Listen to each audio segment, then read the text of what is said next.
রাত তখন 12টা। অপারেশন থিয়েটারের বাইরে উৎকণ্ঠায় একটি পরিবার। কিছুক্ষণ পর ভেসে এলো নবজাতকের কান্নার শব্দ, কিন্তু সেই আনন্দ বেশিক্ষণ স্থায়ী হলো না। চিরতরে স্তব্ধ হয়ে গেলেন 18 বছর বয়সী তরুণী মা রাকিবা আক্তার। চিকিৎসকের অবহেলা নাকি তড়িঘড়ি করে সিজার, কার ভুলে নিভে গেল একটি প্রাণ? উপজেলার লাউর ফতেপুর ইউনিয়নের মিজান মিয়ার মেয়ে রাকিবা আক্তার। শনিবার রাতে প্রসব বেদনা নিয়ে সুস্থ অবস্থায় তাকে ভর্তি করা হয়েছিল নবীনগরের আহমেদ হাসপাতালে।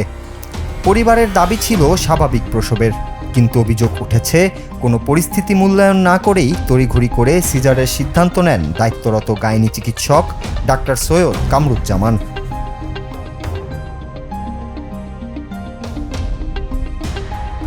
অপারেশন শেষ, নবজাতক পৃথিবীর আলো দেখলেও মা রাকিবার কোনো সাড়া শব্দ নেই।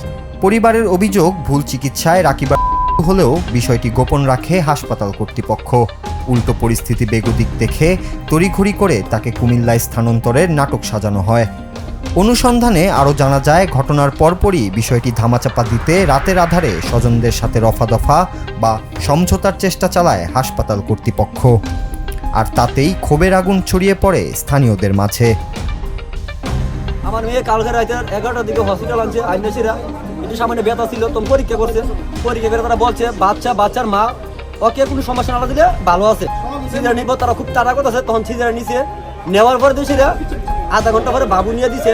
বাবু নিয়ে দেওয়ার পরে আমার মেয়েরে বাইক করতেছে না। তখন আমি বললাম যে আমার মেয়েকেও, আপনার মেয়ে বাড়িতে আছে তো সেটা অনেকক্ষণ রেড করার পরে তখন বলতেছে আমার মেয়েরে কুমিল্লা দিব। আমি বললাম এখন পরীক্ষা করলেন আমার মেয়ের ভিতরে ঢুকলেন, এখন আবার কি কুমিল্লা দিব? হ্যাঁ না কুমিল্লা দিব আমি মেয়েরে। তখন মেয়ের পাশে দিকে আমি বলছি হ্যাঁ তোলে অ্যাম্বুলেন্স, তো আমরা অ্যাম্বুলেন্স আনিয়ে রাখছি। ওরা দুতলা থেকে ন্যাশনাল নিয়েছিল, অ্যাম্বুলেন্সের মধ্যে নিয়েছিল। আমার মেয়েরা সেলান মেলান কিছু লাগাইছে না, এমনি নিয়েছিল। ডাইলে যখন ফাঁকা তখন হারালে দেখলাম, তখন মাথাটা গাঁটটা বের হয়ে গেছে আমার মেয়ের। যখন নাকি আমি গাঁটটা সুদা করছি, আমার মায়ের নাকেটা ফেনাইতেছে, তখন আমি দৌড় দিয়ে হসপিটাল গেলাম যে ডাক্তার আমার মেয়ে তো মরিতেছে না। আমি দুতলা মধ্যে গেলাম, একটা ডাক্তার একটা নার্স আমি পাইলাম না। আমার দৌড় আবার গেলাম গাড়ির মধ্যে, গেলাম আমার মায়ের সাথে। আমার মেয়েরে ইয়ানো আনছিলাম হসপিটালে, আনার পরে ইংলিশ ইয়া দিছে বাথরুম আর প্রস্রাব করে ফেললে। এর মধ্যে তারা হসপিটালে নিয়ে কইছে সিজার করলে, তো আমি না করছি। এরপরে তো নিচ্ছে নেওয়ার পরে তারপরে একটা ইংলিশ দিছে। আমরা খুঁজছি, আমরা সাথে থাকুন, মেয়ের জামে খুঁজছি আমরা থাকুন, খবর রাখে নাই।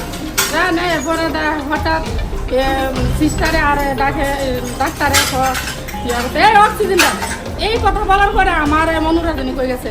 তখন আমি ছিলাম লুচি, এরপরে আমার বাড়ির লোকের ফোন দিছি, আমার ছেলে আসছিল, ফোন দেওয়ার পরে আইছিল, তারা খোঁজে ফলে গেছে।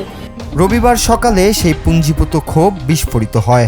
স্বজন ও বিক্ষুব্ধ এলাকাবাসী হাসপাতালে চড়াও হয়ে ব্যাপক ভাঙচুর চালায়। পরিস্থিতি নিয়ন্ত্রণে আনতে হিমশিম খেতে হয় পুলিশকেও। বর্তমানে সেখানে বিরাজ করছে থমথমে পরিস্থিতি। একটি নতুন প্রাণের আগমনে যেখানে উৎসব হওয়ার কথা ছিল, সেখানে এখন শোকের মাতম।